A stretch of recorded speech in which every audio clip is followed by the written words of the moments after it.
एक शब्द है सेक्युलर। हम सब इसे सुनते हैं, इस्तेमाल करते हैं। राजनीति से लेकर हमारी रोज की बातचीत तक ये हर जगह है।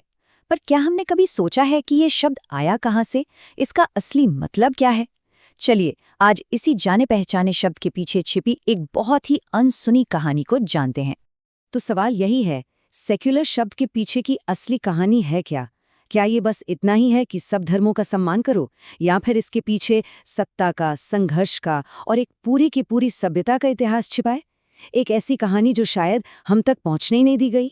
तो इस पहेली को सुलझाने के लिए ना हमें एक सफर पर चलना होगा, समय में पीछे। हमें वहां जाना होगा जहां इस शब्द का जन्म हुआ, क्योंकि इसका असली राज इसके जन्म की कहानी में ही छिपा है। तो कहानी की शुरुआत होती है एक लैटिन शब्द से, सेक्युलम। इसका मतलब था ये दुनिया, मतलब जो दुनिया हम अपनी आंखों से देखते हैं, एक खास दौर। और जानते दिलचस्प बात क्या है? ये सोच आई ईसाई धर्म से। चर्च ने उस वक्त दो दुनियाएं बना दी। एक तो ये हमारी दुनिया जो अस्थायी है, संसारिक है, और दूसरी भगवान की दुनिया जो हमेशा रहने वाली है। और बस यहीं से पहली बार सेक्युलर का आइडिया पैदा हुआ, यानी वो जो इस सांसारिक दुनिया से जुड़ा हो। फिर कहानी आगे बढ़ती है और साल आता है 1851। अब एंट्री होती है जॉर्ज जैकब होलियॉक की। और ये कोई मामूली इंसान नहीं थे, ये इंग्लैंड में ईश निंदा के लिए जेल जाने वाले आखिरी आदमी थे, सोचिए। और इसी शख्स ने इस आइडिया को एक नया नाम दिया, सेक्युलरिज्म। मतलब इस शब्द का जन्म ही धर्म के साथ एक बहुत गहरे टकराव से हुआ था। तो ये जो आइडिया था ना, ये सिर्फ किताबों की बात नहीं रहा, ये सीधे उतरा यूरोप के जंग के मैदानों में, उन खूनी संघर्षों में।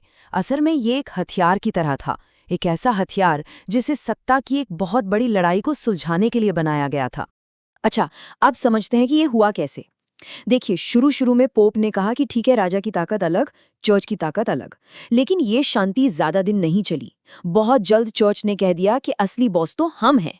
और बस इसी एक दावे ने यूरोप में सदियों तक चलने वाली एक जंग छेड़ दी। फिर आया प्रोटेस्टेंट रेफॉर्मेशन, जिसने चर्च की ताकत को सीधी चुनौती दी, उसे तोड़ कर रख दिया। आखिर में इस लड़ाई से थक हार कर राजाओं ने कहा, बस बहुत हुआ, अब हमारे राज्य का धर्म क्या होगा ये हम तय करेंगे। तो देखा जाए तो ये पूरी की पूरी लड़ाई ईसाई धर्म के अंदर की लड़ाई थी, एक घर का झगड़ा। और जब इस लड़ाई का धुआं छटा ना, तो सेक्युलरिज्म के 3 अलग अलग मॉडल सामने आए। पहला, जो ईसाई गुटों के बीच बस सुलह कराना चाहता था। दूसरा था फ्रांस का एकदम एग्रेसिव मॉडल, जिसका एक ही काम था, चर्च की पावर को खत्म करना। और तीसरा था अमेरिकन मॉडल, जो ये पक्का करना चाहता था कि सरकार का कोई एक फेवरेट चर्च न बन जाए। लेकिन यहाँ गौर करने वाली बात क्या है कि ये तीनों मॉडल एक ही प्रॉब्लम का सॉल्यूशन थे, और वो प्रॉब्लम थी ईसाई धर्म के अंदर की पावर स्ट्रगल।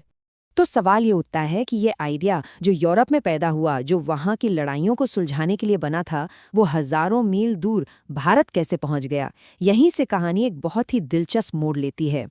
और यहाँ एक बहुत ही चौंकाने वाली बात सामने आती है।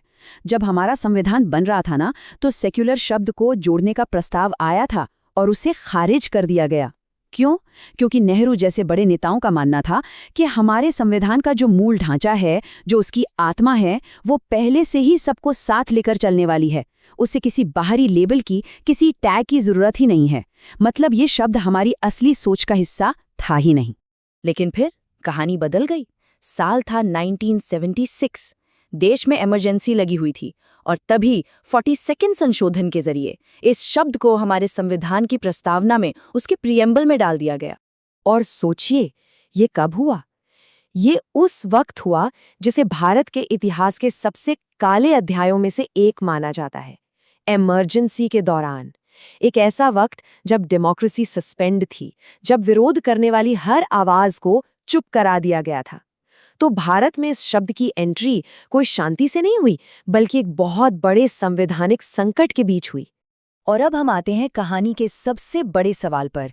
क्या सेक्युलरिज्म, जो यूरोप के ताले के लिए बनी चाबी थी, वो भारत के ताले में फिट बैठती थी? या फिर हम एक ऐसी चाबी को जबरदस्ती एक ऐसे ताले में घुमाने की कोशिश कर रहे थे जिसके लिए वो बनी ही नहीं थी? फर्क को समझिए। यूरोप में एक सेंट्रलाइज्ड पावरफुल चर्च था, जो राजा से सत्ता के लिए लड़ता था। भारत में ऐसा कोई एक चर्च कभी था ही नहीं। यहाँ तो अनगिनत संप्रदाय थे, अलग अलग परंपराएं थीं, जो एक दूसरे के साथ रहती थीं और राजा से लड़ती नहीं थीं, बल्कि राजा उन्हें संरक्षण देते थे। तो यहाँ की कहानी सत्ता की लड़ाई की नहीं, बल्कि साथ मिलकर रहने की थी, सह अस्तित्व की थी। तो जब उस यूरोपियन चाबी को यहाँ लगाया गया तो नतीजा क्या निकला? एक अजीब सी खिचड़ी बन गई। जरा देखिए, हिंदू मंदिरों पर सरकार का कंट्रोल है, ठीक वैसे ही जैसे फ्रांस ने चर्च को कंट्रोल किया था, मतलब फ्रेंच मॉडल। मुस्लिम समुदायों को अपनी संस्थाएं चलाने की पूरी आज़ादी है, ठीक ऑक्सबर्ग की संधि वाले प्रोटेस्टेंट मॉडल की तरह। और ईसाई संस्थानों को, उन्हें आज़ादी भी है और सरकार से मदद भी मिलती है, बिल्कुल अमेरिकी मॉडल की तरह। तो सोचिए, एक देश, एक संविधान, लेकिन सेक्युलरिज्म के 3 अलग-अलग एक दूसरे से बिल्कुल उल्टे नियम। और इसी के बीच एक और उदाहरण है, 1925 का सिख गुरुद्वारा एक्ट। ये एक्ट सिख समुदाय को अपने गुरुद्वारों को मैनेज करने की पूरी आज़ादी देता है, बिना सरकारी दखल के। तो सवाल तो उठता ही है कि अगर एक समुदाय को ये अधिकार मिल सकता है, तो फिर हिंदू मंदिरों पर सरकारी कंट्रोल क्यों? तो अगर ये बाहर से लाया गया सेक्युलरिज्म यहाँ ठीक से काम नहीं कर रहा, तो क्या हमारे पास इसका कोई अपना जवाब है? बिल्कुल है। एक ऐसा जवाब, एक ऐसा आइडिया जो कहीं बाहर से नहीं आया, बल्कि इसी मिट्टी से उपजा है। और वो जवाब है धर्म। और नहीं, ये रिलीजन का सिर्फ हिंदी ट्रांसलेशन नहीं है, इसका मतलब बहुत गहरा है। इसकी जड़ है ध्री धातु में, जिसका मतलब है धारण करना। मतलब वो नैतिक और सामाजिक व्यवस्था जो समाज को, ब्रह्मांड को, सबको थाम कर रखती है, बैलेंस में रखती है। ये कोई एक किताब या एक पैगंबर की बात नहीं है, ये जीने का एक पूरा तरीका है। और इसी धर्म से निकला है राजधर्म, मतलब एक शासक का, एक राजा का कर्तव्य। और उसका कर्तव्य क्या था? किसी एक रास्ते को, एक परंपरा को दूसरों पर थोपना नहीं, बल्कि एक माली की तरह काम करना, जो बगीचे में हर तरह के फूल को सींचता है, सबको संरक्षण देना, किसी एक का पक्ष नहीं लेना, और हर समुदाय को अपने अपने तरीके से आगे बढ़ने का मौका देना। तो देखिए, बात बिल्कुल साफ है। भारत को शासन और आस्था के बीच बैलेंस बनाने के लिए किसी बाहरी आइडिया की बैसाखी की जरूरत नहीं थी। हमारे पास तो अपनी ही एक सदियों पुरानी परखी हुई व्यवस्था पहले से ही थी। तो अगली बार जब कोई सेक्युलर होने या कम्युनल होने की बात करे ना, तो उनसे बस एक सवाल पूछिएगा कि उन्होंने आखिरी बार संविधान का 42वां संशोधन कब पढ़ा था। ये सवाल सोचने पर मजबूर करता है कि जिस शब्द को हम इतना इस्तेमाल करते हैं, उसकी असली कहानी क्या है और वो हम तक पहुंची कैसे।